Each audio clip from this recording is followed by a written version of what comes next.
뉴스에 시작합니다. 저는 동정민입니다. 윤석열 대통령이 본인 가족의 사법 리스크 의혹에 대해 입장을 밝혔습니다.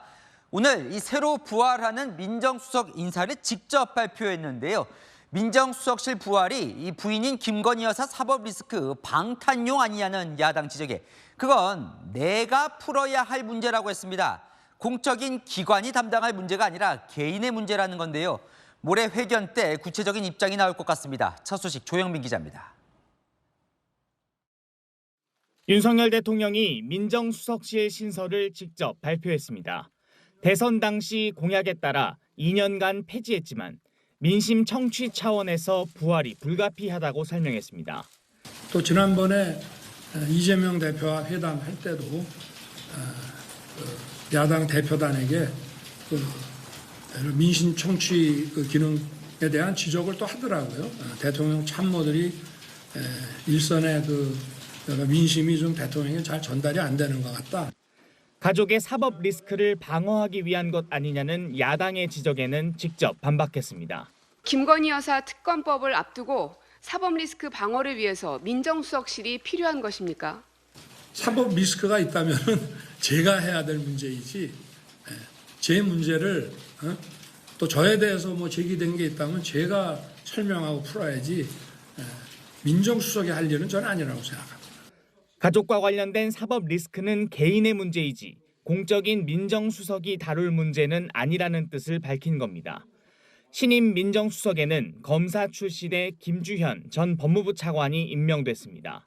저는 앞으로 가감없이 민심을 청취해서 우리 국정 운영에 반영될 수 있도록 최선을 다하겠습니다. 민심 청취를 담당할 초대 민정비서관에는 법조인 대신 이동욱 행정안전부 대변인이, 공직기강 비서관에는 총선에 출마했던 측근 이원모 전 인사비서관이 내정됐습니다.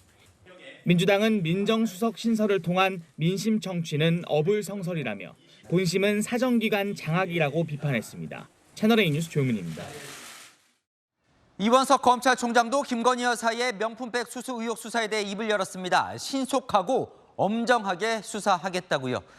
대통령 부부를 청탁금지법 위반 혐의로 고발한 서울의 소리 백은종 대표는 김 여사가 화장품과 양주도 받았다며 추가 고발하겠다고 합니다. 공태현 기자입니다. 김건희 여사를 청탁금지법 위반 혐의로 고발한 백은종 서울의 소리 대표가 추가 고발을 예고했습니다. 김건희 여사가 명품백뿐 아니라 명품 화장품과 양주를 수수하고 금융위원 관련 인사 청탁까지 받았다는 겁니다. 2022년 9월 명품백을 전달했다고 폭로한 최재형 목사는 김 여사가 물품을 받은 건 4차례라고 주장합니다. 같은 해 6월엔 명품 화장품, 7월엔 양주와 책, 8월엔 전통주 등을 선물했는데 김 여사는 자리에 없어 못 만났다고 말했습니다. 주장만 있는 상황인데 이에 대해 백 대표는 아직 공개하지 않은 영상이 있다며 이 역시 검찰에 제출하겠다고 밝혔습니다. 논란이 커지는 가운데 이원석 검찰총장은 오늘 출근길에 엄정수사 원칙을 거듭 밝혔습니다. 일선 수사팀에서 오로지 증거와 법리에 따라서만 신속하고 엄정하게 수사하고 또 처분할 것이기 때문에 수사 경과와 수사 결과를 지켜봐 주시기를 부탁드립니다. 특검 방어용 아니냐는 지적에 대해선 추후 말씀드릴 기회가 있을 것이라며 말을 아꼈습니다. 특별수사 전문검사 3명이 추가 투입돼 지난 연휴 내내 고발인 조사 전 법리 검토와 관련 증거 등을 수집한 것으로 알려졌습니다. 수사팀은 내일 모레 최 목사를 주거침입, 청탁금지법과 무고로 고발한 고발인을 각각 불러 본격적인 조사를 시작할 계획입니다. 채널A 뉴스 공태현입니다. 오늘 하루 국민의힘 당원 게시판에는 이 대통령을 탈당하라는 이런 비판글이 수백 개가 올라왔습니다. 지난 영수회담 논의 과정에서 대통령이 비공식 특사를 이재명 대표에게 보내 국무총리는 이 대표 뜻대로 하라는 제안을 했었다. 이런 보도가 나면서인데요. 안보겸 기자 보도 보시고 실제 무슨 일이 있었던 건지 한 기자 이어갑니다. 윤석열 대통령이 이재명 더불어민주당 대표와 영수회담을 하기 전 비공식 경로를 통해 물밑 조율을 했다는 주장이 나왔습니다. 윤 대통령과 친분이 있는 걸로 알려진 함성득 경기대 정치전문대학원장과 임혁백 전 민주당 공관위원장이 메신저 역할을 했다는 겁니다. 임 전 위원장은 채널A에 윤 대통령의 부탁을 받은 함 교수로부터 연락을 받아 이재명 대표와 셋이 만났다고 전했습니다.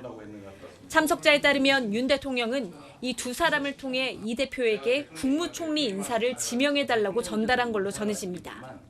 또 대통령 비서실장 인선을 할 때 차기 대선에서 이 대표에게 불편한 인사를 배제하겠다는 제안도 했던 걸로 알려집니다. 임 전 위원장은 이 대표가 원희룡 전 국토교통부 장관은 양평 고속도로 사건의 책임자라며 비서실장 임명에 반대했다고 전했습니다. 이 같은 사실이 공개되자 국민의힘 당원 게시판에는 비판글이 쏟아졌습니다. 대통령이 이재명 대표의 부하냐? 대통령이 탈당해야 한다. 이렇게 뒤통수 칠 수 있느냐며 대통령을 비판하는 글 수백 개가 올라왔습니다. 국민의힘 영남권 의원도 대통령이 보수 지지층의 영린을 건드렸다고 꼬집었습니다. 대통령실 고위 관계자는 물밑 라인은 없었다고 일축했습니다. 다른 관계자는 내가 역할을 했다고 팔고 다니는 인사들이 많다고 했습니다. 민주당 역시 공식 라인을 거쳐 의제를 조율했다고 밝혔습니다. 채널A 뉴스 안보겸입니다.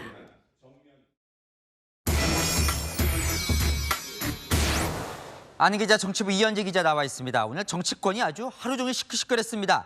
영수회담 때 사전 조율이 있었다. 무슨 말이 오갔다는 거예요? 네, 함성득 교수 말에 따르면 함 교수가 윤 대통령의 제안을 이재명 민주당 대표에게 전달했다는 겁니다. 회담 전에 함 교수와 이재명 대표, 임혁백 전 민주당 공관위원장 세 사람이 따로 만났다는 겁니다. 여기서 윤 대통령이 국무총리 인사추천권을 이 대표에게 준다고 했다. 이 대표가 원하지 않는 인사는 비서실장에 임명하지 않겠다는 말이 전달됐다는 게 그들의 주장입니다. 이에 대해 이 대표는 총리 추천은 안 하겠다고 선을 그었고 오히려 경쟁이 많을수록 좋다면서도 단 한 사람, 원희룡 전 국토부 장관에 대해서는 양평고속도로 특혜 의혹 관련 책임을 져야 한다며 부정적인 뜻을 표한 것으로 전해집니다.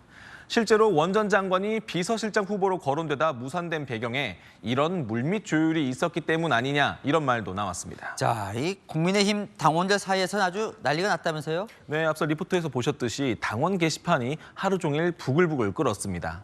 특히 오전 보도 때 이 대표의 차기 경쟁자는 인선하지 않겠다는 뜻을 대통령이 전했다는 대목에서 화가 많이 났습니다. 일부러 총선 망치고 이재명을 차기 대통령으로 지지하냐, 자기 목숨줄 지키려고 범죄자한테 나라 바치냐, 이재명에게 국무총리 구걸하냐는 등 윤 대통령을 비난하는 글이 수백 개 올라왔습니다. 윤 대통령을 탈당시키라는 글도 심심치 않게 볼 수 있었습니다. 근데 이게 중요한 거죠? 실제로 대통령이 제안한 게 맞습니까? 그 부분에 대해서는 좀 말이 엇갈리고 있습니다. 저희가 취재를 해보니까 일단 윤 대통령과 함 교수가 오랜 기간 이웃 사이로 살면서 친분이 있고 총선 후에 통화한 것도 맞는 걸로 보입니다. 하지만 정말 메신저냐, 자가발전이냐는 차이가 있는데요. 함 교수는 이 대표와 긴밀히 소통하는 임혁백 전 공관위원장과 내가 막역한 사이란 걸 알고 메신저로 낙점한 게 아닌가 짐작한다고 했지만 대통령실은 그런 대화 내용을 이 대표 측에 전달하라고 한 적이 없다고 반박했습니다. 함 교수의 의견을 대통령이 들었을 뿐이라는 건데요. 그리고 이번 영수회담은 윤 대통령이 이 대표에게 직접 전화해 성사시켰고 비서실장과 정무수석이라는 공식 라인이 뻔히 있는데 비선을 가동할 필요가 없다는 겁니다. 대통령실과 민주당은 오늘 공식 라인을 통해 영수회담을 조율했다며 특사의 존재를 공식 부인했습니다. 함 교수 외에도 심평 변호사처럼 내가 영수회담 메신저라며 가교 커밍아웃을 하는 사람들이 여럿 있지만 공식 인정된 경우는 아직 아무도 없습니다. 네, 잘 들었습니다. 아는 기자 이현재 기자였습니다. 자, 연금개혁특위가 활동을 종료했습니다. 합의도 못 본 채 내일 해외 출장만 떠나냐는 비판이 있었죠. 비난이 거세지자 출장도 취소하고 활동도 종료해버렸습니다. 17년째 답을 못 찾고 있는 연금개혁은 22대 국회에서 다시 시작해야 합니다. 김유빈 기자입니다. 국민연금 개혁안을 둘러싼 여야 합의가 최종 불발됐습니다. 여야가 보험료율은 13%로 높이는 데 합의했지만 재정 안정을 강조하며 소득 대체율 43%를 제시한 국민의힘과 노후 소득 보장을 강조하며 소득 대체율 45%는 돼야 한다는 민주당이 이견을 좁히지 못했습니다. 내일 출국 예정이던 영국과 스웨덴 출장도 취소했습니다. 선진국들의 연금 제도를 살펴보겠다며 해외 출장을 계획했지만 외유성 출장 논란이 빚어진 바 있습니다. 서로 주장만 하고 결론을 못 내고 오면 출장의 동기까지도 오해를 받을 수 있다고 해서 출장도 취소하고 연금 특위는 사실상 21대 활동을 종료하게 되는 그런 상황이 왔습니다. 지난 2022년 10월에 출범한 연금개혁특위. 연금개혁특위는 여야가 있는 것이 아니라 우리 국민을 보고 또 미래세를 보고 걱정해야 할 숙제인 것 같습니다. 공전을 거듭하다 최근 연금특위 공론화위원회에서 더 내고 더 받는 안을 제시하며 논의가 일부 진전됐지만 끝내 합의는 불발됐습니다. 22대 국회 때 다시 원점에서 논의해야 하는 상황. 2년 동안 시간만 허비했다는 비판을 피하기 힘들게 됐습니다. 채널A 뉴스 김유빈입니다. 의대 증원을 막기 위한 집행정지 가처분 신청, 그 항고심 결정이 이르면 다음 주에 나올 예정입니다. 법원 앞에는 이 집행정지를 바라는 의료계들의 응원 화환이 놓여져 있는데요. 의사들은 오늘 복지부 장관, 차관 등을 공수처에 고발했습니다. 서주희 기자입니다. 서울 고등법원 앞에 화환 30여 개가 줄지어 놓여 있습니다. 대한민국 의료붕괴 사법부가 막아주세요 등의 글이 적혀 있습니다. 의대생 학부모 등이 의대 증원 집행정지 가처분 신청 사건에 항고심 재판부를 응원한다며 보낸 겁니다. 앞서 해당 재판부는 정부 측에 오는 10일까지 2,000명 증원의 과학적 근거와 증원 관련 회의록 등 근거 자료를 제출하라고 요구했습니다. 정부는 증원 관련 논문과 관련 회의록을 법원에 제출하겠다는 입장입니다. 그런데 28차례 진행된 의정협의체 회의록은 애초에 작성되지 않았던 것으로 알려지면서 의대 증원이 부실하게 이뤄졌다는 비판이 이어졌습니다. 전공의 대표 등은 회의록 미작성을 이유로 복지부 장차관 등 5명을 직무유기, 공공기록물 폐기 등의 혐의로 고위공직자 범죄수사처에 고발했습니다. 당시 오고 간 내용들 중 얼마나 숨기고 싶은 내용이 있었던 것인지, 얼마나 비합리적인 결정들이 있었던 것인지 근본적인 의문이 생길 수밖에 없습니다. 반면 정부는 의협 등과 협의해 회의록을 작성하지 않기로 했으며 매번 보도자료 등을 통해 회의 내용을 공개했다는 입장입니다. 의료현안 협의체는 법에서 규정한 협의체는 아니며 공공기록물관리법상 회의록 작성 의무가 있는 회의체는 아닙니다. 서울고법은 오는 10일 의대 증원 관련 자료를 제출받아 검토한 뒤 이르면 다음 주 항고심 결정을 내릴 예정입니다. 채널A 뉴스 서주입니다.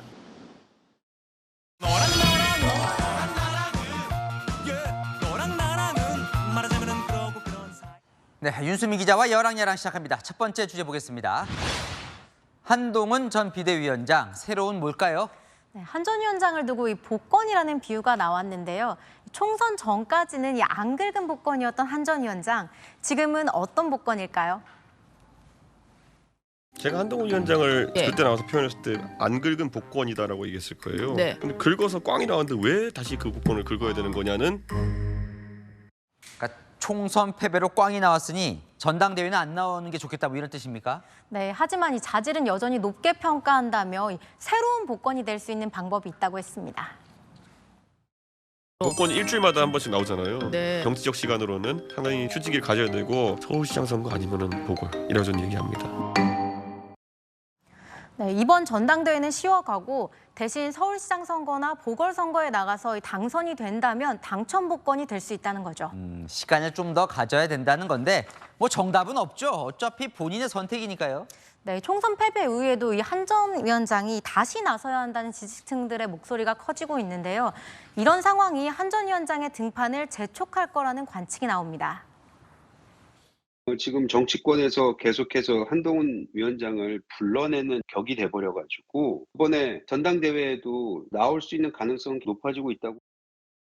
네, 다음 주제 보겠습니다. 김건희 여사, 김정숙 여사, 그리고 이재명 대표 부인 김혜경 씨네요. 뭘까요? 네, 윤 대통령의 부인 김건희 여사와 문재인 전 대통령의 부인 김정숙 여사, 그리고 이재명 대표의 부인 김혜경 씨 이 세 사람을 삼김이라고 한 건데요. 국민의힘 김민전 당선인이 오늘 세 사람에 대한 특검을 주장했습니다. 김건희 여사 특검을 하는 대신 김정숙 여사의 옷과 장신구 구매 의혹과 김혜경 씨의 법인카드 의혹까지 삼김 특검을 하자고 민주당에 역제안하자는 겁니다. 야권의 김건희 여사 특검법 공세에 당하지만 말고 역공하라는 거죠.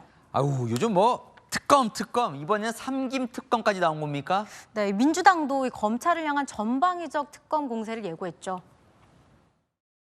사건 과정에서 그 사건의 진실을 왜곡하거나 조작하는 그런 검찰의 행위에 대한 특검이 될 겁니다. 그 와중에 이제 검토 대상이 될 수 있다. 조국 사건도 될 수 있고 황운하 사건도 될 수 있다.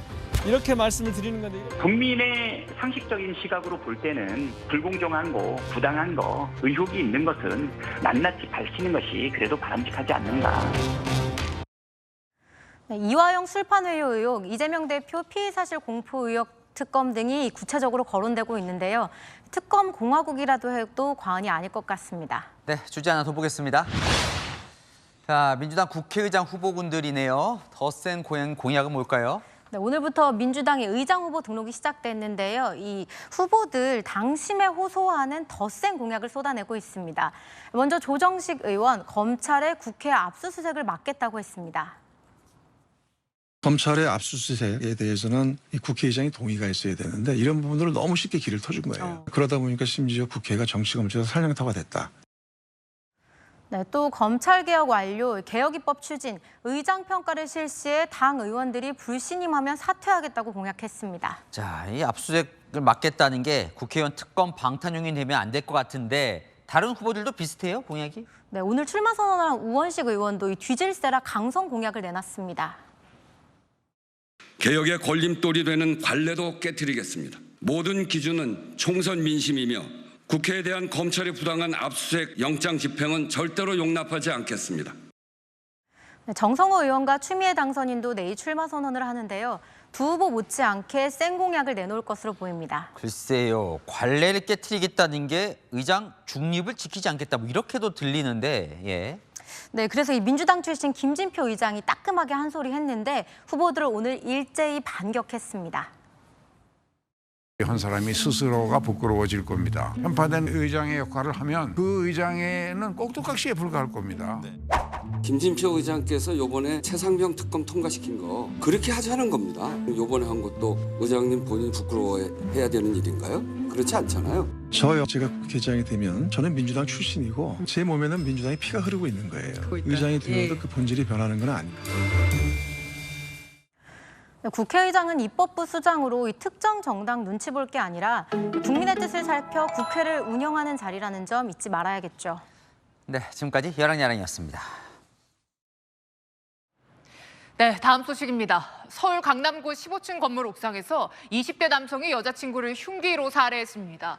여자친구의 헤어지자라는 말에 미리 흉기를 사서 범행을 계획한 정황도 드러났습니다. 배준석 기자입니다. 서울 강남역 근처 15층짜리 빌딩 앞. 빠른 속도로 경찰차가 지나가고 곧이어 소방구조대도 달려와 빌딩 앞에 자리 잡습니다. 어제 오후 5시 20분쯤 빌딩 옥상에서 남성이 뛰어내리려 한다는 신고가 소방에 접수됐습니다.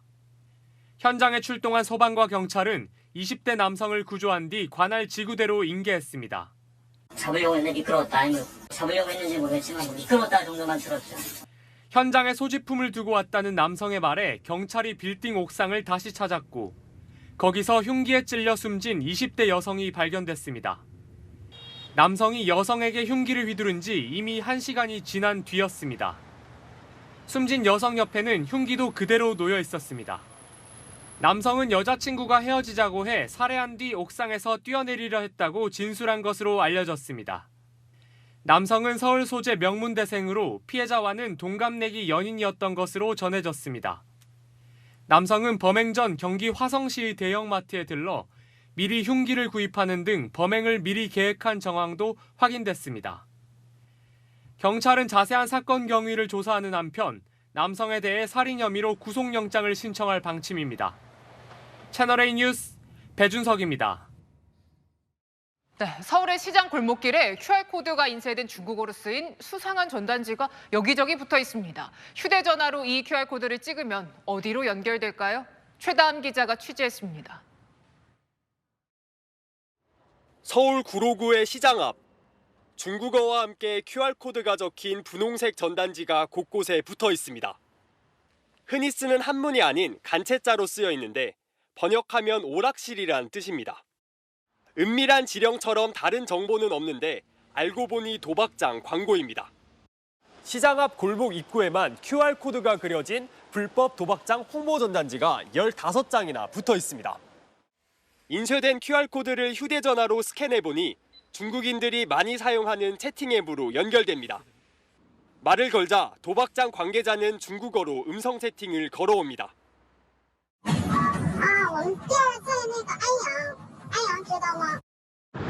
对啊，肯定知道啊。那你什么时候有时间过来，可以给你发地址。 중국어로 대답하자 구체적인 주소를 보내주며 여러 종류의 게임기가 있다고 홍보까지 합니다. 37G 20台左右吧。 채팅으로 알려준 주소를 찾아가 보니 도박장보다는 가정집이 있을 법한 건물입니다. 혹시 여기 위층이 이제 좀 불법 도박장으로 의심이 되는데 그러니까 수상한 거나 좀... 길거리에서 버젓이 불법 도박장을 홍보하고 있지만 채팅을 통해 중국인인 걸 확인한 뒤에야 장소를 알려주다 보니 경찰도 적발이 쉽지 않습니다. 섣불리 접근하면 금방 들통나기 때문입니다. 경찰은 지난해 4월과 지난 1월 비슷한 방식으로 운영해오던 불법 도박장을 적발해 사행성 게임기 등을 압수했는데 계속 단속하겠다고 밝혔습니다. 채널A 뉴스 최다함입니다. 경남 진주에서는 다리 이름표가 50개 가까이 사라져버렸습니다. 사라진 명판 모두 구리로 만든 건데 구리값이 뛰자 떼어가서 팔려고 훔쳐가는 겁니다. 지자체는 고물상에 팔아도 값을 받기 어려운 소재로 명판을 바꾸는 걸 검토 중입니다. 홍진우 기자입니다. 순찰 중인 경찰. 교량 주변을 유독 꼼꼼히 살핍니다. 가까이 보니 교량 이름이 적힌 명판이 뜯겨져 있습니다. 안 뜯겨진 데도 있고 뜯긴 데도 있고. 인적이 드문 야간 심야 시간에 CCTV도 설치도 안 돼 있고 그런 곳에 도난당했습니다. 지난해 11월부터 경남 진주시 동천 지역에서 황동으로 만든 교량 명판이 잇따라 사라지고 있습니다. 다리 12곳에서 동판 48개가 사라진 것으로 확인됐습니다. 최근 인공지능과 전기차, 데이터 센터 등에 들어가는 구리 수요가 크게 늘면서 구리값이 뛰자 구리 명판 도둑이 등장한 겁니다. 고물상에서도 구리의 경우 1kg당 10,000원 넘게 거래되는데 2년 전에 비해 50% 이상 오른 겁니다. 많이 비싸지. 일반 고철은 250원 1위 정도 하는데 구리는 한 10,000원 정도 필요해. 교량 명판은 개당 무게가 10에서 30kg에 달하는데 제작 비용이 30에서 40만 원 정도입니다. 진주시는 다른 재료로 변경을 검토 중입니다. 도난 우려가 없는 아크릴판이라든지 석재라든지 다각도로 해가지고 그 재질을 지금 검토 중에 있습니다. 경찰은 교량 이름표를 떼간 용의자를 추적 중입니다. 채널A 뉴스 홍진우입니다. 출근길 SUV 차량이 인도를 걷던 50대 여성을 뒤에서 덮쳤습니다. 차에 치인 여성은 끝내 목숨을 잃었는데 운전자는 급발진을 주장하는 걸로 전해졌습니다. 홍란 기자입니다. 우산을 쓴 한 여성이 인도를 걸어갑니다. 갑자기 흰색 SUV 차량이 나타나더니 여성을 치고 지나갑니다. 이후에도 차량은 속도를 줄이지 않고 앞에 주차된 차량까지 들이받으며 CCTV 화면 밖으로 사라집니다. 주차된 차량이 몇 미터 뒤로 밀릴 정도로 충격이 컸던 겁니다. 오늘 오전 7시 5분쯤 경기 수원시 영통구 한 주택가 도로에서 60대 운전자가 몰던 SUV 차량이 돌진해 인도를 걷던 50대 여성을 덮쳤습니다. 50대 여성은 병원으로 옮겨졌지만 끝내 숨졌습니다. 무서운 속도로 달리던 차량은 사고 후에도 속도를 줄이지 못하다가 인근 전신주를 들이받고 나서야 멈췄습니다. 앞으로 범퍼가 그냥 거의 탈락이 됐었죠. 적어도 한 130, 50은 넘는 속도로 오는 것 같더라고요. 사고로 숨진 50대 여성은 편의점 아르바이트를 하기 위해 출근하는 길이었던 것으로 알려졌습니다. 사고를 낸 SUV 차량 운전자는 술을 마시진 않았으며 급발진을 주장하는 것으로 전해졌습니다. 경찰은 운전자인 60대 남성을 교통사고 처리 특례법 위반 혐의로 입건하고 정확한 사고 원인을 조사할 방침입니다. 채널A 뉴스 홍란입니다. 술에 잔뜩 취해서 바다로 뛰어든 철없는 취객들이 곳곳에서 구조됐습니다. 이번에는 무사히 구조됐지만 자칫하면 인명사고로 이어질 수 있던 아찔한 현장, 배영진 기자가 보도합니다. 캄캄한 밤, 철조망을 넘어 바닷가로 향하는 남성 2명. 그중 한 명이 바지를 벗더니 그대로 바다에 뛰어듭니다. 이를 지켜보던 사람들도 어쩔 줄 몰라 하는 상황. 구명조끼를 던져주고 헤엄쳐 나오라고 해보지만 물속 남성은 펼쳐진 구명조끼에 팔을 걸친 채 허우적댈 뿐입니다. 잠시 뒤 출동한 해경이 튜브를 건네보지만 제대로 잡지도 못합니다. 선생님 튜브 잡으세요! 튜브! 튜브 잡아! 튜브! 이윽고 해경이 붙잡을 땐 팔다리를 늘었더니 채 제대로 움직이지도 못합니다. 힘 빼세요! 힘 빼! 오늘 새벽 1시 14분쯤 술에 취한 채 전남 여수 선착장에서 바다로 뛰어들었던 남성이 해경에 구조됐습니다. 구조된 남성은 의사소통이 안 될 정도로 만취 상태였습니다. 술에 취해서 그 몸을 가누지 못한 만큼 바다에 빠질 경우 매우 위험한 상황인 거죠. 시간이 지날수록 위험하니까 저희 해양처리 긴급 출동해서. 오늘 새벽 2시쯤 부산 청사포 선착장에서도 10대 남성 4명이 술에 취해 바다에 뛰어들었다가 2명이 나오지 못하는 사고가 발생했습니다. 출동한 경찰이 던져준 구명안 덕분에 구조될 수 있었습니다. 지난 한 해 바닷가 음주 사고는 85건에 달합니다. 해경은 음주 상태에서의 입수에 각별한 주의를 당부했습니다. 채널A 뉴스 배영진입니다. 경비업체 직원을 습격해서 뺏은 마스터키로 현금 인출기에서 2천만 원을 털어간 대담한 강도범. 범행 20시간 만에 붙잡혔습니다. 잡고 보니 전직 경비보안업체에 근무 이력이 있었는데 경비업체 직원의 순찰 길목을 미리 알고 숨어 있다가 범행을 저질렀습니다. 강경모 기자가 취재했습니다. 후드를 뒤집어 쓴 남성이 열쇠로 문을 열고 농협 안으로 들어갑니다. 망설임 없이 현금 인출기 비밀번호를 누르고 안에 있던 현금을 가방에 담습니다. 그런데 갑자기 이를 지켜보던 CCTV 렌즈가 뿌얘집니다. 소화기를 뿌려 증거인멸을 시도한 겁니다. 뒤늦게 CCTV에 녹화된 영상을 지켜본 경찰은 범인의 이런 주도 면밀한 모습에서 단서를 잡아냈습니다. 농협 ATM 강도 A씨는 과거 이 경비보안업체에서 근무한 경험이 있었습니다. 범행 전에는 얼굴을 가리고 다른 은행을 사전 답사하는 치밀함도 보였습니다. 업체명은 여러 군데 이동을 하면서 근무를 한 걸로 저희들이 파악을 했습니다. 확인을 한 2차례 정도 사전 답사를 했습니다. 미리 봐둔 경비보안업체 관리실에 침입해 칸막이 뒤에 숨어 있다가 순찰한 직원이 복귀하자 뒤에서 급습해 차량과 ATM기 열쇠를 빼앗았던 겁니다. 경찰 추적 끝에 A씨는 어젯밤 11시쯤 자신이 사는 아파트에서 범행 20시간 만에 경찰에 붙잡혔습니다. 1943만 원이 도난당했는데 1,700만 원 정도를 저희들이 회수를 했습니다. 이 피의자가 채무에 상당히 압박을 받고 있었던 것 같습니다. 경찰은 공범 여부 등에 대해 조사한 뒤 구속영장을 신청할 방침입니다. 채널A 뉴스 강경모입니다.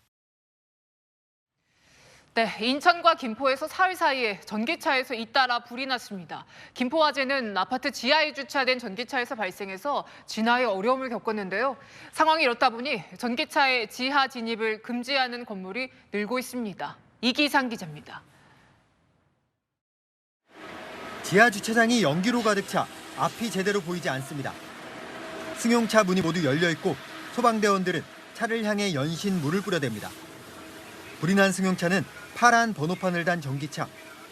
아파트 지하 주차장에 주차돼 있던 전기차에서 갑자기 불이 난 것입니다. 그제 저녁 인천에서는 달리던 차량에 불이 붙는 사고가 발생했는데 이 차량도 같은 제조사의 전기차였습니다.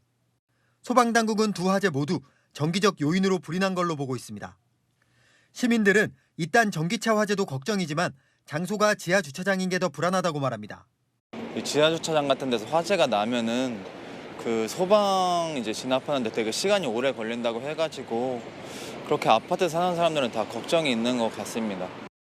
전기차는 끄려면 그 배터리가 다 연소될 때까지 막는 방법밖에 없다 보니까 소방하기에 그 불편한 부분이 있는 거잖아요.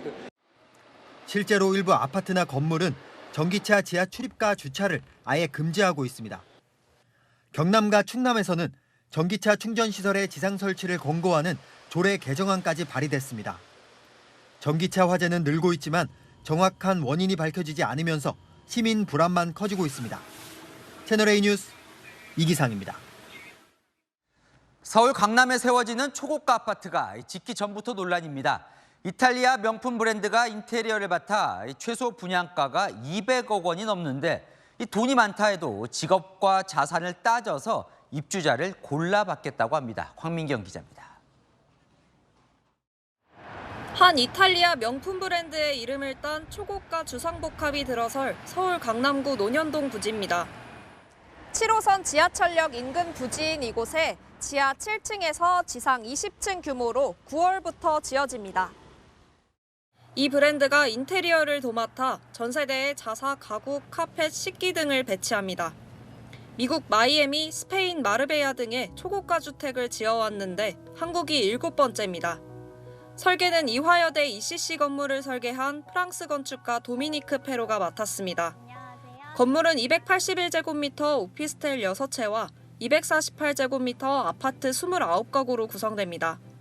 오피스텔 분양가는 220억 원대, 아파트는 최대 250억대에 달합니다. 4년 뒤 완공되는 이 아파트를 돈만 많다고 살 수 있는 것도 아닙니다. 업체 측은 자산 규모와 직업까지 따져 입주자를 가려받겠다고 밝혔습니다. 기업인 몇 분, 의료인 몇 분, 법조인 몇 분, 셀러 몇 분, 이런 식으로 좀 정해져 있는 거예요. 이러한 분들로 해서 입주민 구성을 좀 했으면 좋겠다라고. 반응은 엇갈립니다. 불공평해잖아요. 있는 사람만 사는 거야? 없는 사람 못 살잖아. 그런 건 아니라고 봐요. 저기 가시는 분들은 이제 숫자 걱정하지 않는 분들이지 않나. 이 아파트가 입주자 자격을 마음대로 결정할 수 있는 건 주택법 적용을 받지 않기 때문입니다. 국토부 관계자는 30세대 이상 아파트를 분양하면 법에 따라 입주자 선정을 해야 하는데 29가구일 경우 재량권이 있다고 밝혔습니다. 채널A 뉴스 광민경입니다. 자, 이런 초호화 아파트도 있지만 내 집 마련이 꿈인 서민들은 전세가 올라 울상입니다. 서울 아파트 전세값이 50주 연속 상승세입니다. 그마저도 매물이 적어서 구하기가 어렵습니다. 이어서 유찬 기자입니다. 2016년 입주를 시작한 서울 성동구의 약 2,000세대 아파트 단지입니다. 지난달 말 전용 면적 84제곱미터 전세가 10억 7천만 원에 거래됐습니다. 같은 달 초 9억 8천만 원에서 1억 원 가까이 뛴 겁니다. 호가는 더 올랐습니다. 11억에서 12억 이렇게 있어요. 전세가 많지가 않은 것 같아요. 서울에서 신축 입주가 적은 구를 중심으로 전세값 상승세가 가파릅니다. 1년 가까이 입주 물량이 없었던 성동구가 10% 올랐고 송파구, 양천구 등도 7% 내외로 상승했습니다. 서울 아파트 전세값은 50주 연속 오름세입니다. 전세 매물이 1년 새 27% 감소한 탓입니다. 세입자들은 불안합니다. 계속 전세 가격이 오르고 있다 보니까 이제 집 구하는데도 조금 부담이 되고 또 요새 또 전세 사기도 조금 많잖아요. 그래서 더 추가로 좀 걱정이 되는. 아이를 키우고 있어가지고 양천구 안에 단지를 알아보고 있는데 전세 가격이 지금 너무 많이 오르고 있어가지고 사실 너무 좀 불안한 마음이라서. 전세 사기 여파로 빌라 기피 현상이 계속되고 서울 입주 물량은 부족해 전세값 상승은 당분간 이어질 것이란 전망이 나옵니다. 채널A 뉴스 유찬입니다. 하천가 곳곳에서 무허가 골프장이 운영되고 있는 실태 저희가 취재했었는데요. 1년이 지나서 다시 가보니 원상복구는커녕 나이스 샷 소리만 가득합니다. 다시 간다 김태우 기자입니다.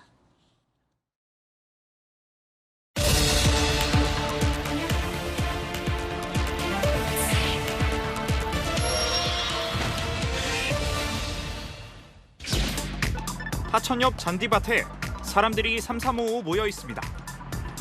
공치는 소리와 함께 탄성이 이어집니다.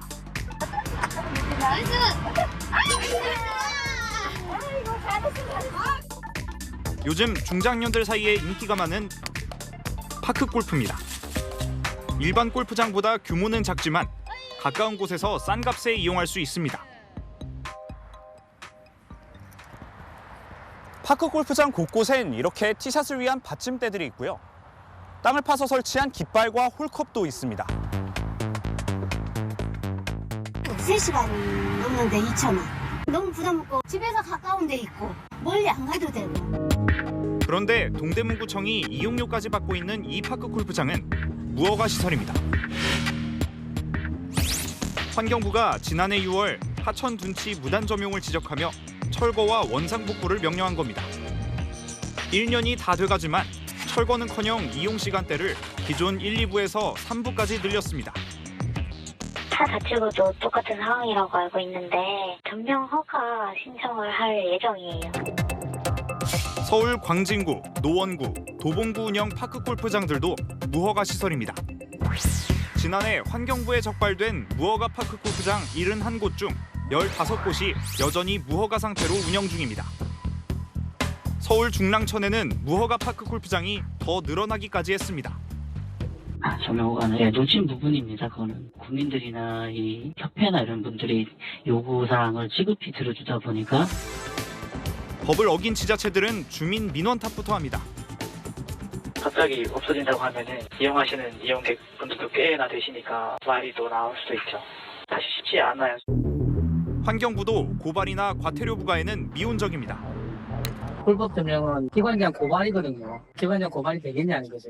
네. 서울시장 고발할 수 있습니까? 그런 개념이에요. 버젓이 법을 어기는 지자체. 이를 단속할 관할 부처의 방관 속에 무허가 파크 골프장들이 계속 생겨나고 있습니다. 다시 간다, 김태우입니다. 러시아 푸틴 대통령이 조금 전 5번째 취임식을 가지고 6년 임기를 시작했습니다. 제정 러시아 시대 황제 짜르의 즉위식이 거행된 곳에서 취임 선서가 이루어졌습니다. 조아라 기자입니다. 러시아산 고급 방탄 리무진 아우루스를 타고 크렘린궁으로 이동하는 푸틴 대통령. 제정 러시아 시대 황제 차르의 즉위식이 거행됐던 안드레예프스키 홀로 들어섭니다. 푸틴 대통령이 취임식의 문을 연 것은 2000년 첫 집권 이후 2004년, 2012년, 2018년에 이어 이번이 5번째입니다. 20년 동안 대통령으로 최고 권력자 자리를 지킨 것인데 3년임 제한까지 없애 84살이 되는 2036년까지도 집권이 가능합니다. При осуществлении полномочий президента Российской Федерации уважать и охранять права и свободы человека и гражданина. 우크라이나 전쟁 장기화로 인한 내부 불만을 잠재우기 위해 결속 메시지를 강하게 냈습니다. 그러면서도 서방을 향한 견제와 맹공을 잊지 않았습니다. 서방과 대화를 피하지 않는다며 단 대등한 조건에서만 가능하다고 언급한 겁니다. 취임 연설이 끝나자 크렘린궁 성벽 근처에선 축포가 울려 퍼졌습니다. 앞서 우크라이나는 각국의 취임식 불참을 촉구했지만 서방은 쪼개졌습니다. 미국과 캐나다를 포함해 영국, 독일 등 상당수 EU 국가들은 불참을 결정했지만 프랑스, 헝가리, 슬로바키아는 참석하기로 했습니다. 로이터는 서방 내에서도 푸틴을 어떻게 다룰지에 대한 이견이 있다는 걸 보여준다고 지적했습니다. 이도훈 주러 대사도 취임식에 참석했습니다. 외교부 당국자는 러시아와의 소통 채널을 열어두겠다는 의미라고 설명했습니다. 앞으로 우크라이나에 대한 러시아의 공세 수위가 더 높아질 수 있다는 해석도 나옵니다. 실제로 푸틴 대통령은 우크라이나에 대한 지원 강화를 약속한 영국과 프랑스의 반발에 어제 각국 대사를 조치하고 군의 전술 핵무기 사용 훈련도 명령했습니다. 채널A 뉴스 조아라입니다. 이스라엘군 탱크가 가자지구 라파의 국경 검문소를 넘었습니다. 국제사회가 만류하던 지상전이 개시된 겁니다. 정단 기자입니다. 이스라엘군 탱크가 팔레스타인 국기가 걸린 건물을 향해 진격합니다. 이곳은 가자지구 최남단 라파 국경 검문소로 현지 시각 오늘 이스라엘군이 팔레스타인 지역에 진입했습니다. 이스라엘군은 라파 동부 지역에 대한 정밀 반테러 작전을 시작했다며 사실상 지상전 개시를 공식화했습니다. 이스라엘은 하마스가 검문소를 테러 목적으로 활용하고 있다며 실제 무장괴한 20명을 사살하고 땅굴 3개를 찾아냈다고 밝혔습니다. 하마스 소탕을 명분으로 내세운 겁니다.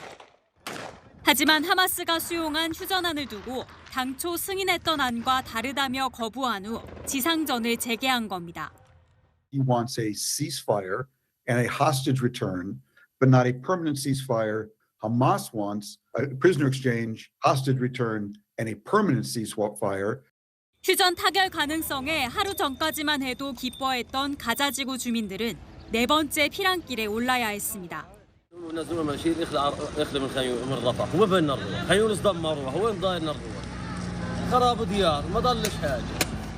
다만 CNN은 이스라엘군이 당초 공언해온 대규모 침공이 아닌 제한된 작전 수준이라며 이스라엘이 원하는 휴전안에 동의하도록 하마스에 압박을 가하는 것이라고 평가했습니다. 이르면 오늘 휴전 협상이 재개될 예정인 가운데 라파로 떠밀려온 피난민만 140만 명으로 추산되면서 대규모 민간인 희생을 우려하는 국제사회의 목소리가 큽니다. 채널A 뉴스 정다은입니다. 미국에서는 교회에서 설교 중에 목사에게 권총을 들이댄 20대 남성이 붙잡혔습니다. 방아쇠를 당겼지만 총이 고장나서 다행히 총알이 나가지는 않았는데요. 이 장면이 고스란히 온라인으로 생중계됐습니다. 김용성 기자입니다. 교회에서 목사가 설교를 합니다. 그런데 갑자기 한 남성이 앞으로 다가와 목사에게 총을 겨눕니다. 깜짝 놀라 도망가는 목사를 향해 방아쇠를 당기지만 발포되지 않습니다. 그 사이 주변 사람들이 달려와 남성을 제압하면서 상황은 일단락됩니다. 이 장면은 고스란히 온라인에 생중계됐습니다. All of a sudden, I just seen a gun pointing right at me, and at that point, all I could do was try to run for cover. 현지 시각 그제 미국 펜실베니아주의 한 교회에서 발생한 총기 사건인데 다행히 당시 총이 고장나 다친 사람은 없었습니다. That was just God, because the possibility. One thing about a bullet gonna find some meat. 용의자는 26살의 남성으로 목사와는 일면식이 없는 사이로 알려졌습니다. 그는 경찰에게 신이 시켜서 그랬다. 감옥에 가서 머리를 깨끗이 하고 싶었다며 횡설수설한 것으로 전해졌습니다. For what he did, I just mainly thank God that, you know what I mean, that nobody got hurt. 하지만 경찰은 이후 용의자의 집을 조사했는데 총에 맞은 50대 남성의 시신을 발견했다며 사망 경위를 조사 중이라고 밝혔습니다. 채널A 뉴스 김용성입니다. 브라질에서는 일주일이 넘도록 기록적인 폭우가 쏟아지고 있습니다. 사망자와 실종자가 200명 가까이 되고 이재민은 15만 명에 달합니다. 김민곤 기자가 전해드립니다. 흙탕물로 뒤덮인 도로에선 차량 대신 보트가 떠다닙니다. 구조대원들은 집안에 갇힌 사람들을 구하기 위해 쉴 새 없이 움직입니다. 보트도 여의치 않자 헬기를 타고 집 위로 내려옵니다. 벽돌로 지붕 상판을 부순 뒤 갇혀있던 갓난아기를 구해냅니다.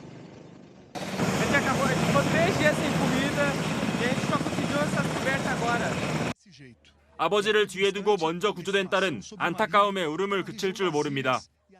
Minha filha não para de chorar. Tem os bombeiros lá, só que eles dizem que não pode fazer nada de lá para cá. Que era para mim vir aqui, pedir para os bombeiros daqui salvar eles lá. 지난달 29일부터 브라질 남부 히우 그랑지도 수주에서 폭우로 도시의 절반이 물에 잠겼습니다. 현지 시각 어제 오전까지 집계된 사망자 수는 83명, 실종자는 111명입니다. 이재민만 15만 명에 달할 정도로 피해 규모가 큽니다. 이런 가운데 비는 그칠 줄 모릅니다. 브라질 국립기상청은 또다시 폭우 적색경보를 발령했습니다. 24시간 동안 100mm 이상의 비가 더 내릴 것으로 보인다며 추가 피해를 우려했습니다. 채널A 뉴스 김민곤입니다. 네, 한일 우호의 상징으로 일본 군마현에 세워졌던 조선이 강제징용 노동자 추도비. 지난 1월 강제로 철거됐는데요. 일본 양심 세력의 노력으로 철거됐던 비석이 가상 공간에서 부활했습니다. 도쿄 김민지 특파원의 단독 보도입니다. 일본 군마현 다카사키시 현립공원에 있던 조선인 강제징용 노동자 추도비. 한일 간 아픈 역사를 되새기기 위해 일본 시민단체가 20년 전 세운 겁니다. 하지만 우익 세력의 지속적인 방해로 올해 1월 강제 철거됐습니다. 그런데 철거 넉 달 만에 추도비가 가상현실에서 부활했습니다. 일본 시민단체 회원과 대학 교수 등 양심 세력 3명이 최근 증강현실 기술을 이용한 스마트폰 응용 프로그램 AR 조선인 추도비를 만든 겁니다. 추도비가 있었던 장소에서 스마트 기기를 비추면 철거됐던 추도비가 화면에 나타납니다. 360도 모든 방향에서 볼 수 있고 특히 한국어, 영어, 일본어로 적힌 기억, 반성 그리고 우호, 금속판도 재현됐습니다. 이들은 현장을 수차례 방문해 사진만 300장 이상 찍는 등 3개월간 프로그램 개발에 매달렸습니다. 역사에 대한 양심 때문이었습니다. 追悼碑は消すことができた。それがあった場所自体は、どうやっても取り去ることはできないし、消すことはできない。もっと悪いのはやはりいろんな負の歴史みたいなものを消していくということ。 이들은 이번 주말 현장에 모여 디지털 추모식을 엽니다. 이런 가운데 해당 지자체인 군마현은 추도비 철거 비용 약 1억 8,100만 원을 시민단체에 청구했습니다. 도쿄에서 채널A 뉴스 김민지입니다. 하이트진로의 맥주 제품에서 걸쭉한 점액질이 나와 논란이 일었죠. 업체는 제품 회수에 들어갔습니다. 사람 몸에는 무해하다라는 설명이지만 소비자들은 찜찜하다는 반응입니다. 신선미 기자입니다. 술을 빈컵에 따르자 걸쭉한 점액질이 나옵니다. 또 다른 사진에는 맥주에 하얀색 이물질이 둥둥 떠 있습니다. 이처럼 품질 문제 제기가 이어지자 하이트진로가 사과문을 올리고 필라이트 후레쉬 제품을 회수한다고 밝혔습니다. 회수 대상 제품은 지난 3월 13일과 25일, 4월 3일과 17일 강원 공장에서 생산한 355ml 캔 제품입니다. 하이트진로는 지난달 22일 문제를 인지한 즉시 제품 회수를 시행해 현재 60% 이상 완료했다고 밝혔습니다. 하이트진로는 점액질 생성 원인이 젖산균이라 보고 있습니다. 맥주에 포함되어 있는 다당류와 단백질이 공정상의 일시적인 문제로 젖산균과 결합해 점액질이 생겼다며 인체에는 무해하다고 설명했습니다. 하지만 소비자들은 찜찜해합니다. 조금 더 꼼꼼히 봐게 될 것 같아요. 먹는 거다 보니까 즐겁자고 마시는 주류인데 좀 더 사는 것도 기피할 것 같고 자제할 것 같습니다. 필라이트 회수와 별개로 하이트진로 소주에선 경유 냄새가 난다는 의혹이 제기돼 식품의약품안전처가 관련 조사를 진행 중입니다. 여름 성수기를 앞두고 맥주와 소주 모두 품질 관리 문제에 휩싸이면서 오늘 하이트진로 주가는 전일 대비 4% 넘게 빠졌습니다. 채널A 뉴스 신섬입니다. 통신기술을 융합한 미래형 자동차 커넥티드카입니다. 미국 정부가 중국 기술이나 부품을 쓴 커넥티드카에 대해서 수입 규제를 검토 중입니다. 우리 자동차 업계에도 타격이 예상됩니다. 정현우 기자입니다. 도로 위에 쏟아진 상자를 보고 달리던 밴이 멈춰섭니다. 뒤따르던 SUV 차량 계기판엔 장애물이 있다는 알림이 뜹니다. 밴이 뒤따르던 차량들의 알림을 보낸 겁니다. 다른 차나 전자기기와 통신하는 차량, 커넥티드 카입니다. 최근 미국 정부가 중국 부품이나 기술을 탑재한 커넥티드 카에 대해 수입 규제를 검토하면서 우리 정부와 자동차 업계가 규제 범위 축소를 요구하고 나섰습니다. 지난 2월 조 바이든 미국 대통령은 커넥티드 카를 바퀴 달린 스마트폰이라 부르며 중국이 커넥티드 카를 통해 미국의 각종 민감 정보를 수집할 수 있다고 우려했습니다. 화웨이 등 통신기업에 이어 미국 정부의 중국 제재 흐름이 통신기업과 협업하는 자동차 업계로 번진 겁니다. 미 상무부가 안보 위협 가능성에 대해 조사에 나서자 우리 업계는 국가 안보에 중대 위험이 되는 일부 부품과 기술에 한해 조사해달라는 의견서를 냈습니다. 미국 정부가 말하는 커넥티드 카의 정의가 모호해 사실상 대부분의 차량이 조사 대상이기 때문입니다. 배선과 볼트 같은 안보와 무관한 각종 부품에 저렴한 중국산도 쓰이는데 이를 제외하면 가격 부담이 커질 수밖에 없습니다. 원가 절감을 위해서 공급처의 다변화를 목적으로 중국 기업을 컨택할 수밖에 없는 상황이기 때문에 특히 현대차는 중국 통신기업 바이두와 2014년부터 커넥티드카 사업을 협업해온 만큼 미국 정부가 실제 규제에 나서면 향후 커넥티드카 개발은 물론 미국 수출에도 악영향이 불가피합니다. 채널A 뉴스 정현우입니다. 네, 황우여 신임 국민의힘 비상대책위원장에게 총선 패배 어떻게 수습할 건지 직접 들어보겠습니다. 어서 오십시오. 네, 축하드립니다. 네, 이 취임 일성으로 보수 정체성 재정립을 말씀하셨습니다. 당 안팎에서는 사실 혁신 이야기를 먼저 하는 사람들이 많은데 이 보수 정체성을 강조하신 이유가 있으세요? 저희 당이 우리나라의 어찌 보면 정통 유일한 보수 정당이었는데 최근에 선거를 치르다 보니까 우리 보수 이야기보다는 외연 확장에 치중한 나머지 자꾸 이제 그 색깔이 이상하지 않냐, 우리의 전통적인 지지층이 흔들리는 거 아니냐 이런 우려까지 나오고 있습니다. 근본적인 이야기로 치면은요, 우리는 우리가 벌어서 땀 흘려서 저축하고 세금 내고 그리고 우리가 쓰겠다. 그리고 남한테 베풀겠다 하는 그러한 자존심이 강한 시민층, 국민층인데 다른 데서는 그거보다는 분배나 제도에 대한 비판부터 나간단 말이에요. 뭐 요새 같으면은 이자 같은 제도를 어떻게 하겠다 이러는 것이 25만 원, 뭐 몇십만 원, 100만 원 주는 것보다는 더 저희들이 이제 우파들의 사고 방식이죠. 이번 총선 얘기를 좀 해보면요, 한동훈 비대위원장이 운동권 심판론, 2조 심판론 요걸 이제 좀 내세워서 선거를 치렀단 말이에요. 이 전략에 대해서는 어떻게 평가를 하십니까? 우리는 여당이기 때문에 지금까지 이런 정책을 해왔다. 또 이러한 일을 했는데 문제가 있으면 우리가 반성하고 자성하고 앞으로는 고치겠다. 그리고 앞으로 3년 동안은 이러이러한 일을 하겠다. 국민들 기대해달라. 우리를 믿어달라. 이렇게 해서 우리는 여당에 할 일을 얘기해야 되지 않았는가.